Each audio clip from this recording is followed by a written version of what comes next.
Katanya lokasi jerawat di wajah kita ini menandakan ada masalah organ tertentu di tubuh kita. Bener nggak sih? Hai, kembali bersama dengan Dr. Jessica. Welcome back to my channel. Jerawat adalah hal yang umum kita jumpai, terutama pada kaula muda yang sedang dalam masa pubertas. Masalahnya pun bisa dari simple sampai kompleks, karena penyebabnya pun ada bermacam-macam. Kebanyakan jerawat ini memang masih bisa diobati, baik dengan obat yang dari apoteker sendiri, ataupun menggunakan krim dokter. Tapi kok jerawatnya muncul terus ya di lokasi yang sama? Apakah ada arti khusus? Memang ada beberapa sumber yang mengatakan jerawat di lokasi tertentu mengindikasikan masalah pada organ tertentu. Misalnya, kalau jerawatnya di dagu, itu akibat gangguan hormonal karena stres atau menstruasi. Jerawat di pipi kiri bisa karena alergi. Jerawat di dahi karena masalah pencernaan dan dehidrasi. Terus kalau pipi kanan karena bantalnya kotor atau sisa kosmetik yang tertinggal saat dibersihkan. Apakah hal ini benar?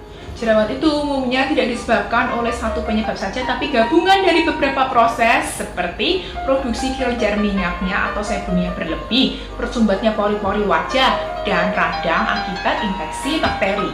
Pori-pori wajah ini bisa tersumbat oleh kotoran, sel kulit mati, dan sisa kosmetik. Kalau misalnya bantal kita kotor, lalu kita tidurnya miring ke kanan, ya pipi kanan yang kena. Tapi kalau kita tengkurap, ya dahi dan hidung yang kena. Tapi sayangnya kan jarang ya orang tidur tengkurap. Lalu penyebab yang kedua akibat produksi minyak yang berlebih. Nah, produksi minyak ini dipicu oleh hormon androgen. Kalau memang dia ada gangguan hormonal, bisa jadi kelenjar minyaknya ini terlalu aktif, atau bisa juga dia dipicu oleh makanan minyak. Makanya kalau kita terlalu banyak makan makanan yang berminyak seperti gorengan, kelenjar minyak ini jadi lebih aktif dan mengeluarkan lebih banyak minyak. Kelenjar minyak itu memang lebih banyak pada daerah T-zone, yaitu di dahi, di hidung, dan di dagu. Makanya jerawat-jerawat pada daerah ini memang paling sering akibat gangguan hormonal atau kelebihan makan makanan yang berminyak, karena kelenjar minyaknya lebih aktif, terutama untuk kulit kombinasi.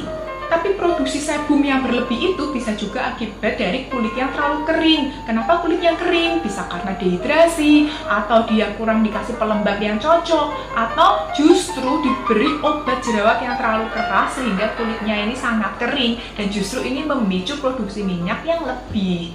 Kalau misalnya dia kasih obat jerawat di pipi, tapi obat jerawatnya ini terlalu keras sehingga langsung mengeringkan kulit pipi dengan seketika, dan respon dari kelenjar minyak adalah memproduksi minyak sebanyak mungkin untuk melembabkan kulit pipi ini. Tapi sayangnya kulit pipi ini malah tersumbat oleh kotoran-kotoran, misalnya tadi kena bantal yang kotor. Nah, bisa aja kan jadi jerawatnya karena apa? Karena produksi minyak berlebih. Jadi paham kan artinya dimanapun jerawat itu berada, dasar penyebab dan strategi pengobatannya itu sama. Dengan cara apa? Eksfoliasi sel kulit mati, jaga kebersihan, kurangi produksi minyak yang berlebih.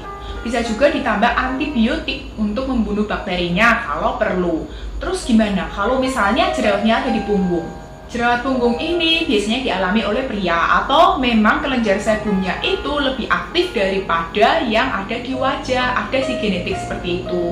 Jerawat di punggung pun juga disebabkan oleh produksi sebum yang berlebih dan pori yang tersumbat. Cuma biasanya dia lebih parah karena punggung ini lebih mudah untuk berkeringat, sehingga dia lebih mudah untuk tersumbat. Obatnya sama, cuma biasanya dia lebih susah hilang. Karena itu butuh cara-cara perawatan yang benar, yaitu memakai pakaian yang longgar dan menyerap keringat.